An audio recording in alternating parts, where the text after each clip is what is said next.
நிச்சயம் நாங்க இத்தனை நாளா போராட்டம் போட்டதுக்கு இதுதான் உழைச்ச உழைப்புக்கே இதான் எங்களுடைய இது. சரியா, நாங்க உழைச்ச உழைப்புக்கே இதான் எங்களுடைய முதல் வெற்றி. நாங்க இந்த வெற்றியை எங்க தளபதிக்காக நாங்க இது பண்றோம். நாங்க அவருக்காக கொடுப்போம், அவருக்காக உயிரையும் கொடுப்போம்.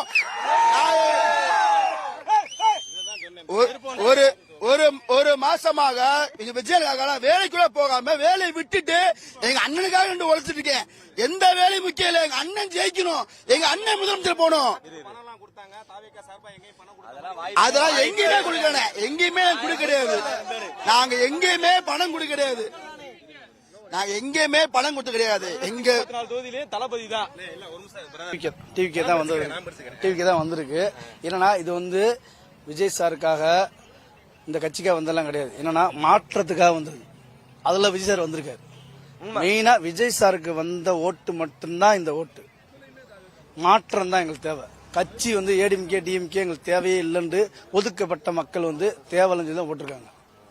புரியுதா உங்களுக்கு? இது ரசிகரோ தொண்டரோ எல்லாம் கிடையாது. மாற்றம் தேவை எங்களுக்கு, அதுதான் மேட்டர். வேணாம், அதுக்கு தான் போட்டிருக்கோம். அதுக்கு எங்க தலைவரோட ஃபேஸ் இருக்கு. ஆமா, விஜய் சார் தான் வருவார். விஜய் சார் தான் வருவார். இந்த கூட்டம் சேர்ந்தா ஓட்டுக்காக ஓட்டு வரான்னு சொன்னாங்களா, இப்ப வந்துச்சு பாத்தீங்களா? இது கூட்டத்துக்காக வந்த ஓட்டு கிடையாது, ஓட்டுக்காக வந்த கூட்டம். புரியுதா உங்களுக்கு? ஆமா, எவனும் சும்மா செருப்பை கழட்டி போட்டு வெயில நிக்க மாட்டேன் 4 மணி நேரம் ஓட்டு போட தான் வந்திருப்பான். அதுக்கு வந்த கூட்டம் தான் அது. சார் தான் வருவாரு, விஜய் சார் தான் வருவாரு, சிடிஆர் தான் வருவாரு, சிடிஆர் தான் வருவாரு.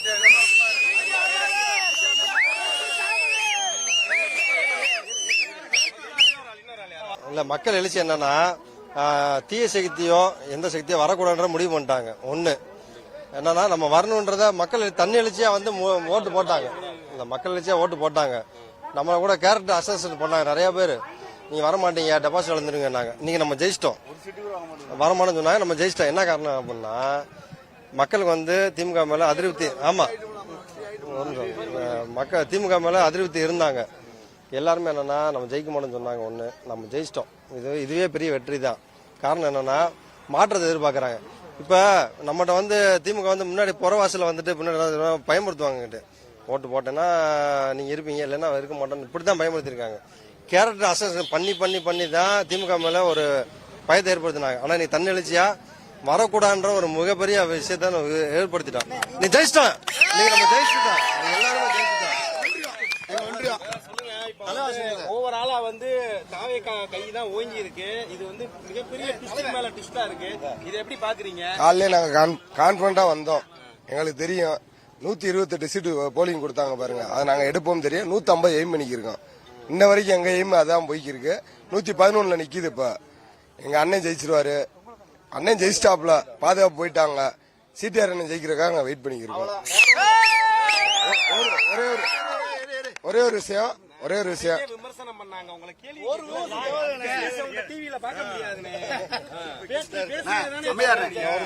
கேள்வி விமர்சனம் பண்ணாங்க. ஆல்ரெடி நிறைய மிரட்டல்லாம் வந்துச்சு. எல்லாத்தையும் சமாளிச்சுதான் வந்துருக்கோம். அண்ணன் ஜெயிச்சுட்டு வெளில வரணும். நாங்க வெயிட் பண்ணிக்கிருக்கோம். திருப்பரங்குன்றம் தொகுதியை நாங்க எடுத்து காமிக்கிறோம். ராஞ்சலப்பா கோட்டைன்னு சொன்னாங்க, உடைச்சிட்டோம். அதை உடைச்சு காமிச்சிட்டோம். 1000 ஓட்டு டிஃபரன்ட்ல போயிட்டு இருக்கு. அதையும் நாங்க எடுத்து காமிக்கிறோம். கண்டிப்பான ஒரு தலைவா செந்தில் பேரு, திருப்பரங்குன்றம் ஒன்றிய செயலாளர், மேற்கு ஒன்றிய செயலாளர். நீங்க கணக்கு எடுத்து பாத்தீங்கன்னா 40 வருடங்களாக இருந்த இந்த 2 கட்சிகளுடைய செயல்னால மக்களுடைய எழுச்சி ஏற்பட்டிருக்கு. இளைஞர்களுடைய எழுச்சி, இதோட எழுச்சி தான் இன்னைக்கு இந்த மாற்றத்தை ஏற்படுத்திருக்குது. இப்ப மத்தியத்துல முதல்வரா யாரு உட்கார்றாரு? விஜய் உட்கார்றாரு. விஜய் உட்காரையில இங்க யாரு இருக்காரு? மிஸ்டர் நிர்மல்குமார் அவர் உட்கார்றாரு. அப்படி உட்காரையில ஆளுங்கட்சியும் இங்கே ஆளுங்கட்சி பிரதிநிதி இருக்கையில இந்த தொகுதி சூப்பரான முறையில முன்னேற்றம் அடையும். அத கண்கொள்ளா காட்சியா இந்த செகண்ட்ல இருந்து நோட் பண்ணிக்கங்க. திமுகவும் அதிமுகவும் ரொம்ப பயங்கரமா விமர்சனம் பண்ணாங்க. தற்கூறினாங்க. சினிமா கூட்டத்துல வரதெல்லாம்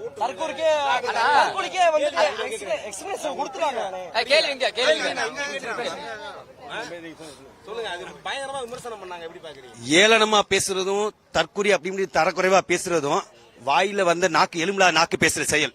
சரிங்களா? யார் ஒருத்தர் அமைதியா விஜய் எவ்வளவு பொறுமையா இருந்து எவ்வளவு சம்பவம் நடந்தாலும் அமைதியான முறையில் செயல்பட்டாரு பாருங்க. அந்த அமைதியை காட்டிலும் பெரிய அணுகுண்டு வேற எதுவுமே தேவையில்லை. இந்த அணுகுண்டு இனிமே செயல்படுத்து பாருங்க. இன்னே மத்தவங்களுக்கு எப்படி அணுகுண்டு வைக்குதுன்னு பாருங்க. உறுதியாயிருச்சுங்க. இதுக்கு மேல என்ன சொல்லணும் நம்ம?